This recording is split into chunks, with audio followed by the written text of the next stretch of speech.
Всем привет, дорогие подписчики, гости канала и просто любители историй и путешествий. В этом году мы открываем сезон путешествий с Владимирщины. Земли Владимирского края с древних времен заселялись людьми, и об этом говорят находки археологов в местности Сунгирь, датируемые 34 тысячи лет назад. Это Верхний Палеолит. В более поздние времена Владимирское княжество становится столицей Древней Руси. Здесь возводится большое количество изысканных храмов и строений, олицетворяющих собой величие здешних земель. Сейчас Владимир, наряду с Суздалью, входит в список городов Золотого кольца России и является самым посещаемым. Мы в нашем путешествии планируем заехать в город Гусь-Хрустальный, столицу хрусталя России. Продукция заводов хрусталя считалась очень качественной и получала награды на европейских выставках. Далее у нас по пути величественная усадьба графа Владимира Храповицкого в стиле средневекового замка, которая впечатляет даже в наше время своим масштабом. Ну и конечная точка путешествия – город Владимир, хранящий тайны Древней Руси. Итак, начинаем наше путешествие. Желаю всем приятного просмотра. Погнали!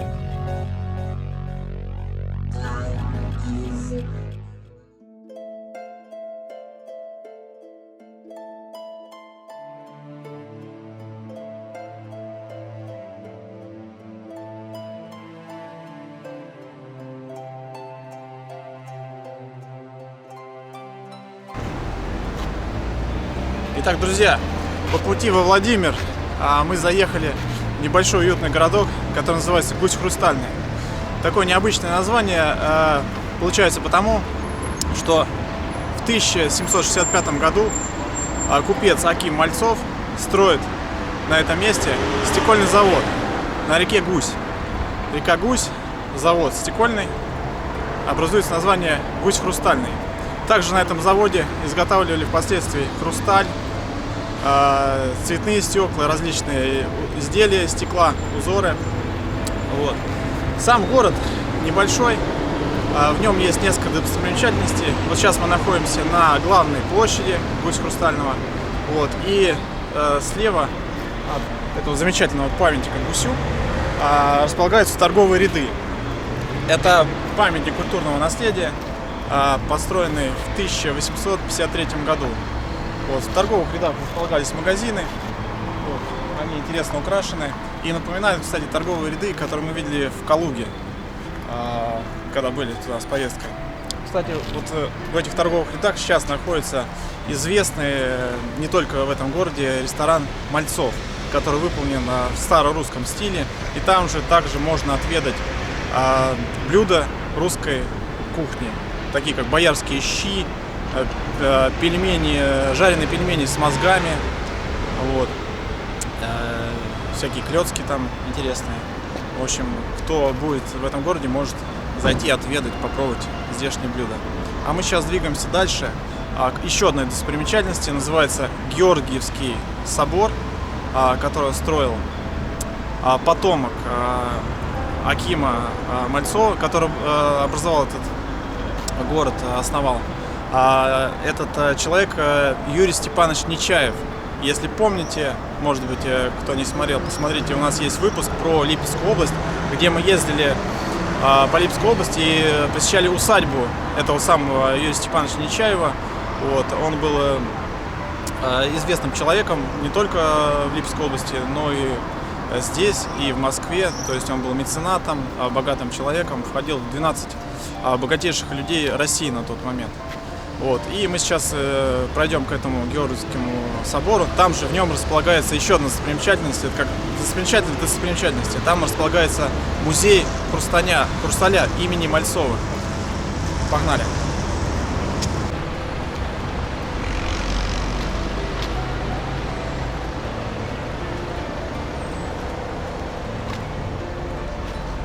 Так, друзья, подходим сейчас к главной достопримечательности города Гусь-Хрустальный.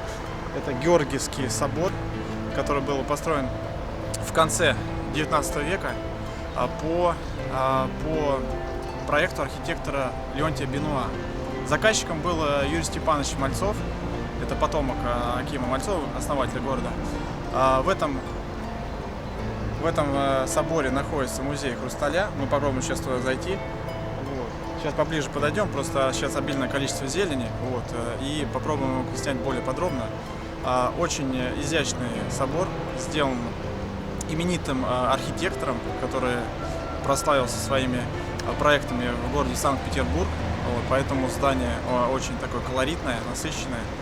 Вот, мы сейчас его посмотрим. Вот, и пойдем.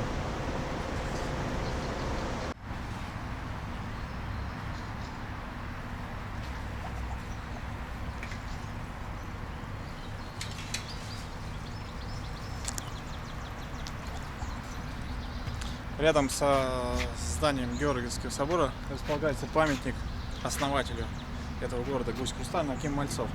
Вот, кстати, он изображен во весь рост, вот, как обычно он ходил, и в руках у него не что иное, а проект завода стекольного, который впоследствии он основал. Вот такая была задумка автора, который выполнил этот памятник.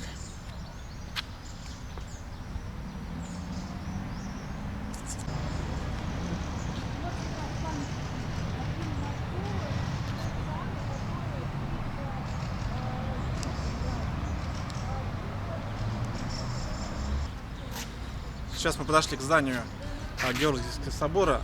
Красивое приземистое здание, выполнено из красного кирпича с белыми орнаментами. Посмотрите, насколько это богатое убранство. Здание выполнено в стиле русской базилики. Вот. Интересный факт, что внутри здания сохранились две работы известного русского художника Васнецова. Получается, здесь была колокольня шатровая высотой 45 метров, ее снесли в советские годы. Вот, она, к сожалению, не уцелела. И также были купола. Вот на фотографии мы приложим, какая раньше была церковь. Она была красивейшая и намного больше в ней было убранства и красоты. Сейчас это, конечно, тоже очень такое впечатляющее здание, но вот мы представляем, как это было ранее, и просто сердце замирает.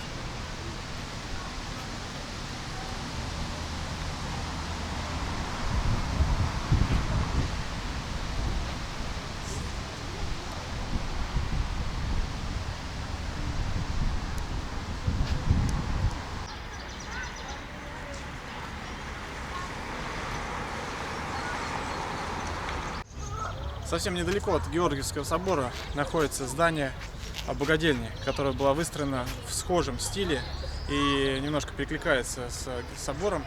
Вот. Здание было создано для пожилых работников стекольной фабрики, вот. Но верхний этаж у нее изначально был в виде церкви куполообразной. Вот. Потом она была разрушена в начале 20 века и уже пристроена потом деревянная надстройка такая, второй этаж. Фасад разобрали и выполнили его из камня. То есть облик несколько изменилось, но основная часть нижняя, она вот очень схожа с собором. И также выполнялась по проекту архитектора Леонтия Бенуа. А вот смотрите, интересный такой заметили момент, то что вот по обеим сторонам от собора находятся вот такие вот тумбы. Напоминают нам вентиляцию, но экскурсоводы подтвердили. И вот представляете, где находится храм, вот он, и такое пространство под ним, то есть вот эта вся территория, это пространство, которое типа подвального, и вот это была вентиляция. А с другой стороны, у собора, вот там дорога в богадельню, вот, и получается, сказали, что раньше был вход от собора в сторону богадельни, соединялось.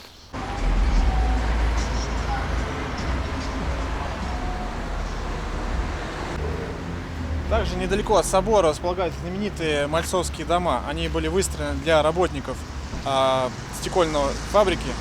И в таком доме в одном жило две семьи, поэтому они называли мальцовские половинки. А эти здания также включены в культурное наследие, и поэтому следят за их состоянием, чтобы жильцы поддерживали их в должном виде. Дорогие друзья, мы приехали в поселок Муромцево, это где-то около 40 километров от города Владимир. И здесь находится редчайшая для средней полосы России усадьба. Усадьба берет свое начало от конца 19 века, когда эти земли получают в наследство отставной полковник лейб-гвардии Владимир Храповицкий от своего отца.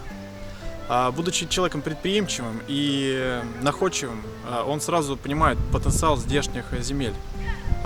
Эти земли очень богаты лесом и древесиной. И он решает организовать здесь свое дело. И решается на коренное переустройство имения, которое на тот момент было в порядка запущенном состоянии. И мы сейчас находимся здесь и, наверное, начнем отсюда нашу прогулку. Вот, сегодня как раз ночь музеев, и, наверное, мы застанем одну из экскурсий. Ну а сейчас я бы хотел вам показать предварительно, что здесь находится. Мы сейчас находимся на ансамбле из построек вспомогательных, которые также были выстроены все в едином стиле, как и основной господский дом, который мы построим несколько позже. Вот за моей спиной находится конный двор. Вот посмотрите, с каким изяществом он выстроен. Вот это просто обычная хозяйственная постройка, казалось бы, но какой подход был использован. По левому крылу от нас находится скотный двор. Вот, здесь содержалось порядка 100 голов скота усадьбы Храповицкого. И с другого фланга у нас находится каретный двор. Он использовался для стоянки карет. Ну, приезжали гости и могли использоваться. Кстати, вот не сказал то, что в конном дворе у Владимира Храповицкого было около 30 элитных племенных скакунов, которые ему из разных питомников были и дарованы, и он их покупал. В общем, они были вот такие вот у него. Вот. А сейчас мы прогуляемся дальше по парковой зоне, вот, и покажем основные из объектов. Для переустройства усадьбы Владимир Храповицкий обращается к именитому, известному на тот момент архитектору Петру Бойцову. И по его проекту строится большинство построек в дворцово-парковом ансамбле. Единственная постройка, которая была пристроена уже позже, это правый фланг главного господского дома. Он был выстроен в английском стиле неизвестным архитектором. Всего насчитывается около 72 построек на территории усадьбы. Сейчас сохранилось 20 из них. Они входят в фонд культурного наследия и охраняются государством. Вот. Также была построена церковь. Владимир Храповицкий написал письмо в Владимирскую епархию с просьбой о строительстве на территории усадьбы церкви, потому что он аргументировал это тем, что количество людей, вовлеченных в его дело, постоянно увеличивалось, так как дело росло, развивалось, и необходимо было строительство церкви на территории усадьбы, чтобы было удобно ходить на богослужение, это не было так далеко. Разрешение было дано, и церковь была построена в неорусском стиле, модном на тот момент, в 1870 году. И эта церковь была названа церковью великомученицы Александры. Вот сейчас мы пройдем до нее и посмотрим. Вот она, эта красивейшая церковь. Я ошибся с датами строительства. Она была построена с 1895 по 1899 годы. Архитектор был тот же, Петр Бойцов. Внутренняя роспись производилась учениками школы Васнецова. Вот мы были в Гусь-Хрустальном, там в Георгиевском соборе росписью занимался сам Васнецов. И сохранилось 2 его работы. Посмотрите, какое интересное убранство. Очень колоритная церковь. Полковник лейб-гвардии гусарского его величества полка Владимир Семенович Храповицкий родился 23 июля 1858 года. По окончании курса в Императорском лицее поступил на службу рядовым на правах вольноопределяющегося. 4 года спустя был проведен в поручики и вскоре получил 4-месячный отпуск для раздела имений. После смерти отца графу Храповицкому отошло земель 21 тысяча десятин только в Судовском уезде. И стал он, как Евгений Онегин, заводов, ввод лесов земель, хозяин полный. Тогда Храповицким было принято решение, что имение могло и должно приносить солидный доход. Прежде всего, конечно же, лес, который уже в 90-е годы 19 века стоил 3 миллиона рублей, а каждая десятина приносила по 12 рублей чистого дохода. Будучи богатым лесопромышленником, а затем и владельцем заводов по выработке стеклянных изделий, Храповицкий занимался благотворительностью и просветительской деятельностью в своем уезде. На его средства строились и содержались общеобразовательные школы в деревнях Галанина, Ликино и Андреевском, столярная мастерская и музыкальная школа Муромцева. В 1913 году в селе Ликино открылась больница с стационаром, построенная на средства Владимира Храповицкого. Причем врачи этой больницы обслуживали фельдшерский пункт в Муромцево. Лесное хозяйство ширилось и расширялось с каждым годом. И уже в 1895 году Владимир Семенович Храповицкий утверждает акционерное общество «Лесные склады Храповицкого». Лесопильные, смолокуренные, скипидарные, кирпичные и другие заводы, всего их было около 20, принадлежат Владимиру Храповицкому, производивший на продажу немало всякого добра, но прежде всего древесину, тысячи и тысячи кубических саженей. В имении, доставшемуся Храповицкому по наследству, стоял деревянный господский дом. Однако уже в июне 1884 года был заложен новый, каменный, строительство которого занимался московский подрядчик Веденеев. За 20 лет Муромцево превратилось из заурядного помещичьего гнезда в процветающее и роскошное имение, получившее название «Царское». Дворцовый парковый ансамбль занимал территорию свыше 40 гектар и насчитывал 72 постройки, выполненные в едином стиле и предназначены не только для жилья и отдыха, но и для большого садово-парковой, ремесленно-промышленной и лесохозяйственной деятельности. Сердцем имения, конечно же, был господский дом, который устроился в 2 приема. В 1884 году началось строительство первой его половины, выдержанной в романском стиле, а затем уже в 1906 году ансамбль завершился возведением второй части и вовсе стилизованный под западноевропейский замок. Более чем 80 комнат его освещалось посредством электричества с помощью 180 электрических ламп, залоченные бронзовым светильником византийского стиля от Берта. Дом стоял в окружении парка, который непрерывно расширялся и благоустраивался. Прежде это был регулярный французский парк, стержнем которого стали построенные в конце 80-х каскады фонтанов, вдоль которых летом высаживались в грунт пальмы и другие теплолюбивые растения из оранжерей. Круглый год персики, французские сливы и другие редкие фрукты поставлялись в лучшие магазины обеих столиц. В дендрарии росли сотни пород деревьев, среди которых десятки экзотических. В 1910 году парк был еще расширен господином Куфельтом из Риги за счет разбивки его в английском стиле. Всего 400 десятин. В парке были проложены освещенные электричеством дорожки, для чего был приобретен на заводах Сен-Гали 110-пудовый шоссейный каток. Их украшали скульптуры из мастерской все тех же братьев Бота и венская мебель Тонет. Революция 1917 года прервала кипучую деятельность и планы Храповицкого на благо своего уезда и отечества. Храповицкие были вынуждены срочно выехать за границу, на юг Франции, оставив все в усадьбе. Вскоре скончался Владимир Семенович, а супруга его Елизавета Ивановна осталась одна, детей у нее не было, без каких-либо средств к существованию.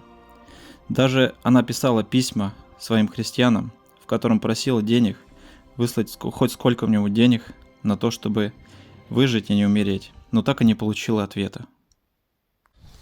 Итак, друзья, покидаем усадьбу Храповицкого.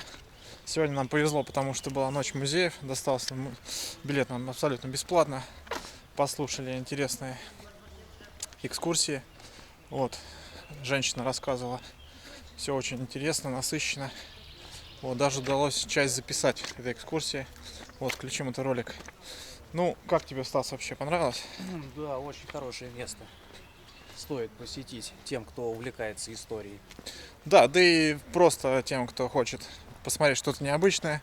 Вот, от Москвы это где-то 200 километров, от Владимира около 50. Ну, я думаю, кто живет в Владимире, наверное, скорее всего, знает об этом. Вот. Ну, а сейчас мы направляемся в город Владимир. Экскурсии у нас по окрестностям заканчиваются, и мы поедем смотреть сам город. Ну, а вам уже до новых встреч в городе Владимир. Все, пока.